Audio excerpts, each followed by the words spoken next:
அனைவருக்கும் வணக்கம். நேர்களால் நான், நேர்களுக்காக நான் VS ரோமா. இதை கேட்பவர்கள் சப்ஸ்கிரைப் செய்யவும், லைக் செய்யவும், கமெண்ட் செய்யவும் கேட்டுக்கொள்கின்றேன். அதாவது ஒழுக்கமுடைமை. திருவள்ளுவர் சொல்லியிருக்கின்றார், உயிரை விட மேலானது ஒழுக்கம் விழுப்பம் தரலான் ஒழுக்கம் உயிரினும் ஓம்பப்படும்.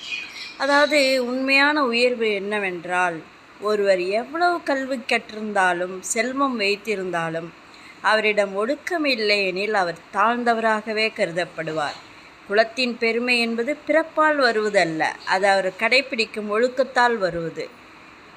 நன்றி.